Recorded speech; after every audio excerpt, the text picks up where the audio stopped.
Well, let's jump into the conversation because I have no doubt that there are folks who saw the thumbnail and the show description and are really trying to figure out, like, what is first of all, what is a leather daddy if it's not just a joke on Arrested Development that kind of went over our heads, right? Like, what do some of these terms mean? And obviously, like, no label or adjective can fully capture a person. But I think there's a lot for us to learn tonight about you and about the world you live in just by breaking down some of the ways you describe yourself. So, if I may, what the hell is a leather lady bear? Yeah, so I think it's everything that is a leather bear, but just ladied. Ladied, okay, got it.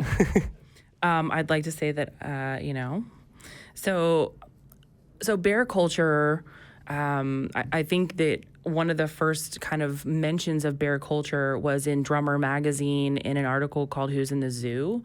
And it started to stereotype men into these kind of categories of animals based on their physicality. And so bear culture kind of originated out of this muscular, like hyper-masculine stereotype. They were generally bigger, they were rougher, gruffer, not always what you would consider like club kids or like circuit party folks, who might be your slender bodied, more like twink associated folks. And by the way, I should like make a disclaimer that I'm speaking as Daddy Danger. I'm not talking for all bears. I'm not talking for all leather culture. I'm not talking for, the queer community or the gay community or any of these other communities. I'm just talking as me. And as my friend Connor likes to put, I'm only here to talk about my own special brand of bullshit. So, that is the Daddy Danger show. So going back to bears, so, there was this kind of diversion of like urban queer, like gay culture in clubs and nightclubs and things like that, discos. But then you also had this other side, which is kind of more rugged, motorcycle culture, but also like camping and going out, out back, outdoors. And with that, you kind of have like rugged sexuality, but bears are like that hyper masculine trope, right? Bigger. So for me, growing up as a 6'2" plus size person, with lots of gay family, I've joked for a really long time that I'm also a bear. I'm attracted to bears. I mean, who's generally not attracted to like 6'8" giant, I am. I'm attracted to those people. Everyone who's got taste. All people of culture. People with taste. People of culture, sure. But I've joked for a long time that I'm a bear, and it was kind of this funny thing, like among friends. It's like, oh, like women can't be bears, ha ha ha. And then I have some friends who are the House of Three Bears in Dallas, and so it's three guys who live together, and they're all bear identified. And then I was like, I'm Goldilocks to the House of Three Bears, and that really didn't feel very good for me because it was like, I'm not really Goldilocks. I am a bear, And I think around 2017, 2018 is when I found leather culture. I'd always kind of like positioned myself outside of leather culture because I thought it was more masculine, and I was really trying to fit into the femme world and be smaller and make myself tiny, and there's a lot of weight loss culture and things like that. But as I got away from that and went into this world where I found leather folk and then bears, I started to identify with my leather family, mostly because we had a shared set of values. And I really understood that you don't have to look like Toms of Finland to be leather. That's definitely a concept everyone well, I say everyone, but it's a mainstream concept that leather looks like Toms of Finland, right? And sure. Those are like two Dorito chip like stacks of human in leather. And they also have like giant bulges and muscles and just man's body hair and masculine, manly man. Yeah. Heft. Right. This is sexy. That's why we're here. But as I started to identify as leather and really come to understand that I can make leather look like me, I can femme it up. I can almost take it on as like a form of drag in that it becomes performance art, Yeah. you know, in a way. But then with that, accepting myself into bear culture was this great step into body positivity. And I think that in the bear community, that is one thing that I have really taken away from that group of people that have accepted me into their world. And I'm, you know, part of that now is like, if you go to a bear event, everyone is in whatever they want to wear. You know, so you're at the pool party, and if you want to wear a Speedo and a harness, it doesn't matter if you are extra small or a 6 or 7X. Everyone is in whatever they want to wear, and people are graciously accepting each other. You know, and I find a lot of community in that, and you know. Yeah, well, so you've been really like active and involved in the local Austin like leather and kink communities. Can you talk at all about some of the like leadership positions, or really just your I suppose relationship with what I'm going to maybe call like communal sexuality, organized sexuality? I'm not even sure how to really frame that. Yeah, so I think that there's a couple things, and they're not all the same, but sometimes they become interchangeable. Sure. So there's like the kink community, which might be more kind of oriented towards BDSM or power dynamics and things like that, more of your fetish orientations. There's the leather community, which, you know, at some point, like your Venn diagram starts to like, you know, overlap in different directions. So there's kink, there's leather, there's bear. So not all... Big realization for me, not all gay men are kinky. Yeah. You know, not all leather people are kinky. Like, I mean, they're kind of, but there is that overlap of motorcycle culture that aren't necessarily, you know, like fetish folks. They're leather and they're motorcycle culture, but they're not necessarily like BDSM oriented people. I honestly love that we're getting to do this, just because like the anthropology of all of the different, you know, again, not just kink, not just leather. I don't even know necessarily how to categorize everything. And I don't know that we need to obsessively label and say, you know, well, these people are like this and those people are like that. Right. But there is so much here that the larger culture just misses and understands. I mentioned before we started, leather is probably the greatest like knowledge gap that I'm aware of in myself when it comes to communal sexuality. I wish I had a better term even, but just people who are willing to not necessarily have big orgies and sex parties together, although that may be part of it for a lot of these communities, but people who are wanting to express their gender identity, express their relationship dynamics, express just different aspects of their sexuality in a community way, in a way that they're interacting with other folks.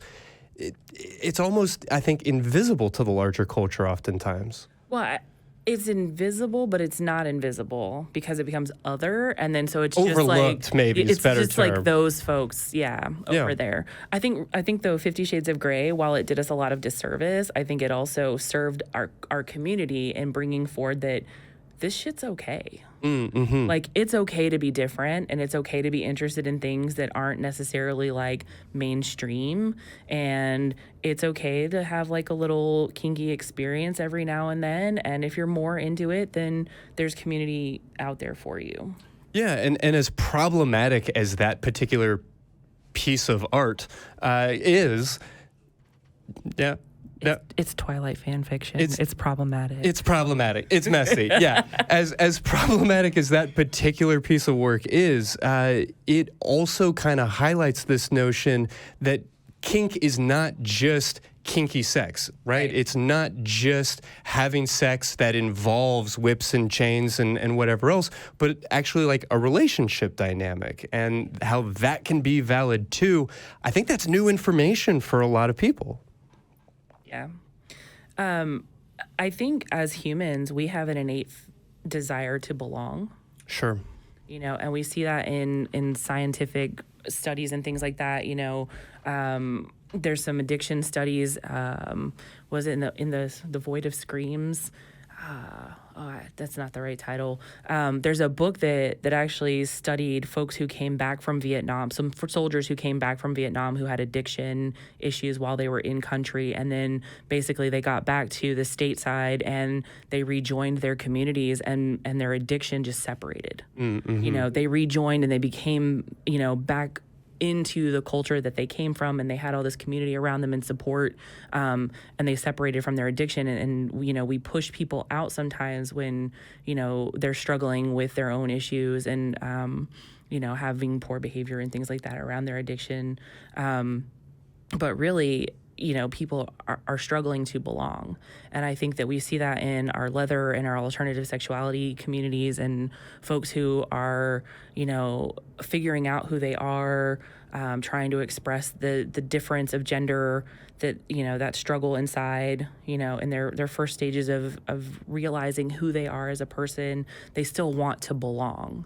And I think that that's what our alternative sexuality communities really brings to the table. Mm-hmm. And I think sometimes we do a really good job of being inclusive, and then sometimes we do a really shit job of being inclusive. No doubt. Yeah. I mean, so often we do build these communities to then only use them as exclusionary devices and further separate that us and them dichotomy.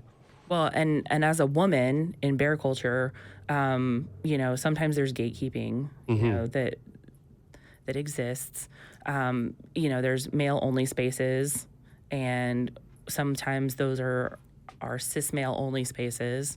I think we're seeing some of that diversion right now in the leather community. I don't know if you've kind of tuned into International Mr. Leather, International Mr. Bootblack, the conversation right now, but the Bootblacks kind of unified and walked out because of the transphobic nature of policies some of the things. And, yeah. So, you know, we're doing a good job in sometimes including people, and then we're doing a shit job on the other side of it too. Moving forward where we can. I think that's something that has been a problem with a lot of communities, because I've seen you know, similar arguments in drag, burlesque. Like, oh yeah, like, are you a cis femme drag artist? What? Right, and I think I think we're kind of expanding, you know, what gender means in a lot of different ways, and I think a lot of communities are very slow to catch up, and it's disheartening at first, but I think, like, if people are walking out over it, people are taking a stand, so it's hopefully something that's moving forward and getting better. But I think you also see it, like, with some of our bearded drag communities, you know, bearded drag versus non-bearded drag. I was having this cool conversation with a bearded queen, and she was talking about how Texas is, like, our drag scene seems to appear more like our drag artists need to represent the feminine side of drag, mm-hmm. instead of, like, being able to have a beard and also be a drag artist. Clear it up and intentionally sort of fuck with the idea of gender, play with it, see it as a performance, and a performance that can be goofed around with. Yeah. I mean, but also, like, you know, I don't want to say goofed around with, like, you know, but it's this opportunity to be transgressive, right? Mm. And to stop people in their path and to make people think about gender and our social constructs of who we are as people. I think going into the bear competition, I had a lot of conversations with myself about who am I, and, like, who the fuck am I to, like, talk about being a woman in bear culture, and, like, you know, there's a big community of women in bear culture, and we call them mama bears, and they are, like, female leaders and organizers and protectors in the bear community. And, you know, there are many, many strong women who identify as mama bears. And, you know, I do lots of the similar things that mama bears do, but me as a person and me as a bear, I don't identify as a mama bear. And that became a point of, I don't want to say contention, but interest in my contest. Yeah. It's like, oh, but you're a woman. Like, you have to be a mama bear. Have you noticed? And I'm like, no, I had a radical hysterectomy at 29. Like, I don't associate with motherhood. I don't associate with being a mama.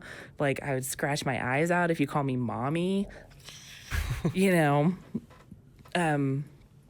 So I'm Daddie. danger. You know, I definitely identify in this interesting space between presenting as high femme, and you know, you'll often see me in like corsetry and like giant boobs out and like stilettos and like giant boots and really kind of, you know, the silhouette of like a plus size cis femme person, and then I'm also like 6'8", and I come in like a kaiju, or I'm gonna like stomp your city. You know, and then still embodying that bare leather space. Giant bare leather space, yeah. And, you know, bare identity allowed me to take up space and be that person that I wanted to be in the world, and not just kind of make my physical persona smaller. Yeah. You know, I think a lot of times women are told to sit down, or be quiet, or, you know, you can't be too like opinionated because then you're bitchy. You know, there's like you're too much, and you're too this, or like you need to be less. And being a lady leather bear is aggressively saying, no, I'm going to be all of me. I'm going to be all of me. There's this the thing, like, it's called the cobra position, and it's like when you're getting ready to like do public speaking, you like kind of come up and do the cobra and you like take up space. It's like the cobra is really my bear. I'm like I do that before I go out as bear. I'm like Yeah. So why compete in the World Bear competition? Why was it important for you to, you know, show up and form your platform and really be out front in that way? Yeah. So originally I was going to compete in the Miss Texas leather competition because before COVID, for World Bear, there was like, oh, you have to be a previous title holder to be a competitor. And then after COVID, they were like, you know, people haven't had an opportunity to compete in these things. And like, we're going to, you know, kind of release Open the field. Yeah, open the field. So I was originally going to compete for Miss Texas Leather. And I think I caught COVID very early on, or, you know, in February of 2020, they're like, you have pneumonia and 103-degree fever, and you feel like butts, like smashed butts, and not the good kind of smashed butts. You know, so I flew home from El Paso after a work trip, and I completely missed the Miss Texas contest, and I was incredibly heartbroken. So I first heard of the World Bear titles from Bear World magazine. They had an article on Facebook, and it came across my feed, and it was Nikki Wireman, Les Bear, Miss World Bear 2019. And I was like, who is that person? Like, I want to know her. And immediately, like, I sent her a friend request, like, completely cold, like, hey. And then I sent her a message, I'm like, hey. Hi. No, it wasn't even like, hey. It was like, hey, who are you? I want to know you. Probably like creeper, stalker, you know, chick out of the background is like, and you know, she messaged and is like, hey. And I was like, I saw your article. I see that you're Miss World Bear. Like, that's amazing. Like, let's talk. Like, I read her whole article. And then she and I had several phone calls, and we were just talking. And then I came across the Miss World Bear 2018, who's Brooklyn Onyx, or Ocean Onyx, and Brooklyn DeMore. She has both a United Court title and then also a Miss World Bear and Onyx title, Onyx Leather. And so I was like, these are women who embody the same characteristics that I find really attractive in other, like, women. You know, people who are like me. Mm-hmm. And so I've started following the World Bear group. And from there, I found like Goldilocks groups and the Klondikes. See what you did there. Yeah, right? Yeah. And then, you know, for a while, I've joked that I'm a glitter bear. So basically, you know, I'm kind of in this place where it's like you joke about yourself until it becomes real. that little kernel of truth at the heart of every joke. Yeah, right? It becomes a lifestyle. It does.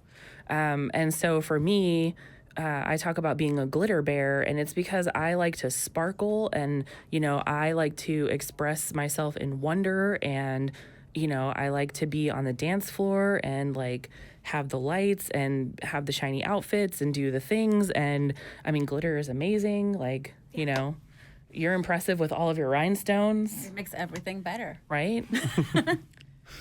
So yeah, glitter bear.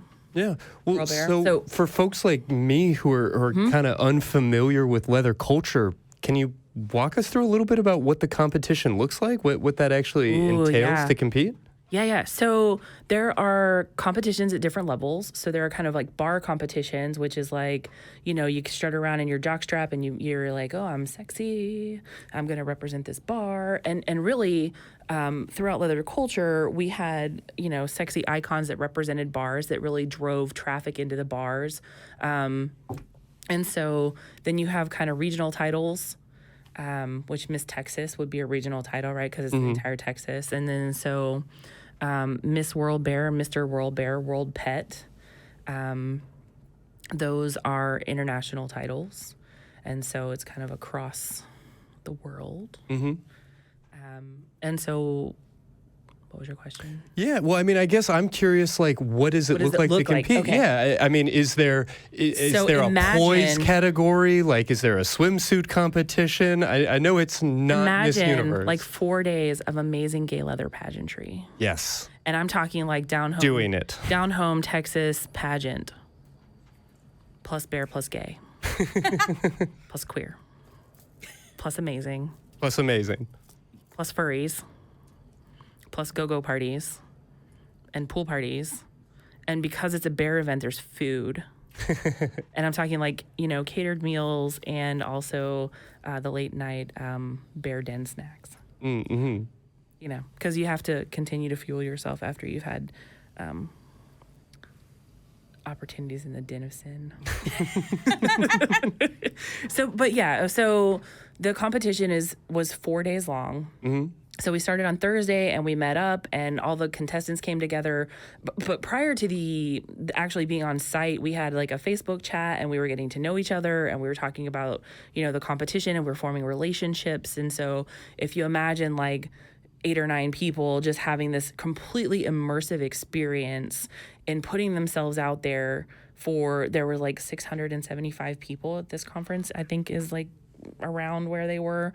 But you're putting yourself out on stage, you're putting your thoughts, your feelings, and you're going into, so Thursday night was swimwear. And I'm like, well, how do you, like, I'm a plus size chick. Like, what are we doing with swimwear? Like, am I supposed to wear like a jock strap and some suspenders? Like, but you have to really think about who you are as a person and how you're going to express yourself in the categories that they give you.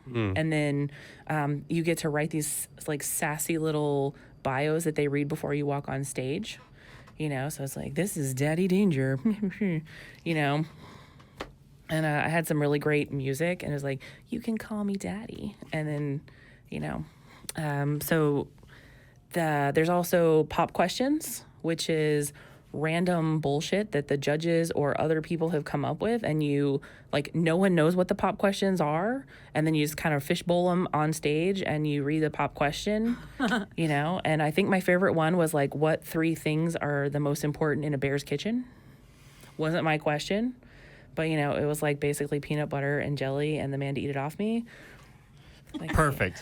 Right. Perfect. Yeah, but it gives it gives the crowd an opportunity to kind of see who you are. Yeah, and explore the personality and this expression. And you have to answer like off the top of your head. So, it's kind of like what you're thinking while you're also like beaming with lights and knowing that there's like several hundred people out there, but all you can hear is their Grindr notifications.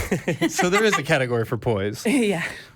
So then Friday, we did fantasy skits and our theme skits. So the theme was heroes and villains. And so it was, who are you as a hero or a villain? And how are you going to defeat your nemesis on stage? And my nemesis, I kind of created this floating onstage mirror as Miss Bikini Body, the pervasive mentalist. Mm-hmm. You know, I think most women, I'm not going to say every woman, but most women kind of, they battle that stereotypical, socially acceptable, like, media push of like what a woman's supposed to be like, and we talk about that in the Bikini Body, right? Mm-hmm. Like that's one of those like myths of womanhood. Mm-hmm. You're supposed to have a bikini body. Summer ready. I'm like, bear summers are like I'm coming out of the cave, I'm gonna eat. Yeah, you've got a body, put on a bikini. Yeah, exactly. And then so the fantasy is, what is your fantasy? And like put it out there on stage. And so I really enjoy blasphemous role play. And so I came out in my nun outfit and I did some burlesque after, spending a couple years hanging out with Miss O. Like I've learned a thing or two. So yeah, I burlesqued out of my nun's robes and then down into leather corsetry and seduced my priest partner, who was like, back, you foul woman, demon. No, I don't want it. I want it. Yes, I don't want it. I want it. Kind of that. I got a 3-day Facebook ban for posting those photos. That's how Fantastic. you know you succeeded. Right. Right. So yeah, fantasy, theme wear. And then on Saturday, there's a interview portion. And generally, interviews are like 10 to 15 minutes long, and there's a panel of judges. So it's you just kind of standing and or sitting there, like watching fresh faces, asking you crazy questions.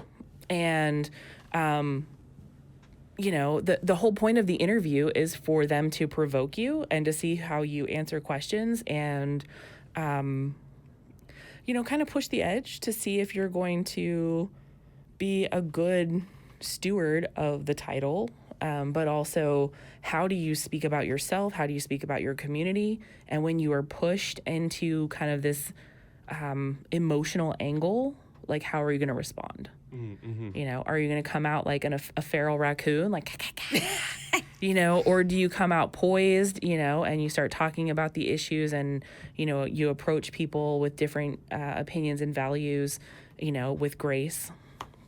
So yeah. It seems like a lot of like pageants in general, it tends to be the title holder's like an ambassador of sorts. So you want somebody who's going to be able to carry that standard well, because I know you've been traveling a lot with it. Yes. Like a lot. So if you're going to choose somebody to represent, like you said, like values and your values and culture, you're going to want someone who can represent it well. Yeah. And hopefully I'm doing that well this evening and not sounding quite like an asshole. But again, I am you're with my own brand of Daddie Danger Bull. Right. Yeah, exactly. This is your brand, your personality in that sense. And I really appreciate it. My partner loves, or while we're cooking, she's been watching like Miss Congeniality movies, and she loves Dumpling on Netflix. So one of our contestants, Connor, he came out as the Statue of Liberty, and like that was part of his piece, his swimwear. Absolutely gorgeous. This beautiful little ginger bear, as this like Statue of Liberty is like my favorite day is April 20. Anyway. Yeah. Well, just the notion of taking that and being able to have a leather version of kind of queering that, and again taking this like very specific notion of what gender is supposed to be. If we think about like very conventional pageantry and that very almost patriarchal notion of very narrow range of femininity, and being allowed to expand that and play with that and do different things with it. Yeah, and it was really an interesting experience. So I ended up being the only, competitor in the Miss contest, which it's not like you against the other person. It becomes you against Olympic scoring standards. And so now you have to like make the grade. So, and you have no idea because like you don't see someone else doing the thing that you're supposed to be doing. So you have no idea like where the standard's been set, right? Or where the bar is. So you're just out there like, I'm gonna do my best, There's also a formal speech where you kind of talk about your platform and things like that, and what you're going to do with your title year. And that goes out, for 90, or actually it was 3 minutes of amnesia under the lights. But then I wanted to talk about a little bit about the other competitors, right? So there were several for Mr. World Bear. So it's Mr. World Bear, Miss World Bear, World Cub, and World Pet. I think I missed World Cub, in the All original. apologies to our cub community. Yeah. And Panda is my World Cub, so I really don't want to forget him. He's quite an amazing human. But the competitors for Mr. World Bear were a wide representation of, queer community. We had a gentleman from Brazil, Walter, and he came in and he was very traditionally masculine and his great body, but he embraced his culture and brought that forward, and some of his displays were very traditionally Brazilian. And then Buddha Onyx, who is Mr. World Bear, came forward, and his fantasy skit was this take on Coming to America, where he had sphinxes, which were like leather pups, serving him cheeseburgers in the bath. And, I mean, come on, it's amazing, right? It's super great. And, we had Beyoncé Bear on stage when doing a drag, skit as Wonder Woman with one of our other guys who played a superhero, David, Bearded Beast. The whole weekend was just this impressive gathering of queer community. And, we are talking about me as a leather bear, but bear community in general is just this really playful space that doesn't take itself too seriously, and we add leather to it for me because that's my identity, part of my identity. But bear community is just playful and fun, and they don't take themselves super seriously, and they romp and they have good times, and they eat and they drink, and it's just fun. Yeah, I mean, just the notion that we can express ourselves as queer folks in a fun way, and in a way that isn't necessarily rallying around the protection of rights or the, expansion of rights and these different things, and just be, I don't mean to make it sound frivolous when I say goofy, but I don't think that silliness or recreation is inherently frivolous. No, it's not. And, ultimately, for me, our BDSM, leather community, kink, whatever, it's play. We talk about it as play, right? I practice BDSM. That doesn't mean I'm fucking perfect at it. I practice it, I think some people are I'm a practicing Christian. And I'm aha, that means you don't get it right all the time, do you? Aha. But I like to think of it as I'm practicing a musician or practicing a thing. We're learning and we're doing and we're growing and we're getting better at it. But we're not perfect at it. Go ahead. I think the playful aspect tends to be really important in any kind of community building where you're actually building a strong community, because I'm going to go on a weird tangent, but I used to be a big part of the hardcore scene, and the scene I used to be involved in Leeds, England, was at the time really fun and goofy, and I had a great time. And then I went to a different one when I moved here, and everyone was very serious. You mean the hardcore community can be fun and goofy? They could. It was amazing. Play is how humans connect, right? Right. It's baked into our mammalian DNA. And I think when you're playing, you're collaborating. When people take things very seriously and get very bogged down in their, I am this is my brand, and I'm very Batman. It's people are competition then rather than community. Mm-hmm. And I think the more serious people take things like that, people get more, bogged down in winning or almost missing the point of it. Right. Or maintaining this facade, you've got to keep this. But when you can be playful and have fun, I think it sounds frivolous, but I think it's a more productive state of community building than... I think there's vulnerability in it. Sure. Yeah. And for me, I really like to come from a place of vulnerability and authenticity and not take myself so seriously, because you know what, I can be yeah, like I'm a person. Like this weekend, you know, I'm out in LA and I'm representing Miss World Bear, International Queen of the Bears, and I get 3 feet in the bar and I'm mobbed with people, you know, and I start talking to the contestants who are doing this and they're like, oh, I'm so intimidated to meet you. Like you've got this cool, you know, resume. And I'm like, look, man, I'm just a person who's had a really coincidentally cool opportunities that I've said yes to. And you are here and you are saying yes to those coincidentally cool opportunities, and like just keep going. Like the doors will open for you. Just be open, you know, to walking through them. Words to live by. No, yeah. I appreciate that. And I wanted to kind of loop back into there's the world pet, right? Okay. And so pet communities and critter communities are also really, really playful. I don't know if you guys have seen like puppies, the puppy community here in Austin, in San Antonio, like pup community is becoming really big. But you know, pet and critter play isn't all about puppies. There's ponies. There's we have the North American pet is a lion. Yeah, and so you know there are kitties. You know. Kitty. Identities to explore. Yeah. We have a burlesque artist here in Austin who does a raccoon burlesque, which was...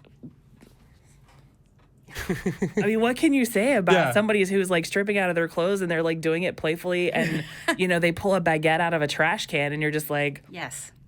Yes. Yes, please. Who doesn't love bread and raccoons? Yeah, I mean, I've known Miss O'Kist long enough to not find any form of burlesque shocking at this point. There's so much that you can do, whether we're talking about burlesque performance or really any type of gender performance, which I so love that we're talking about.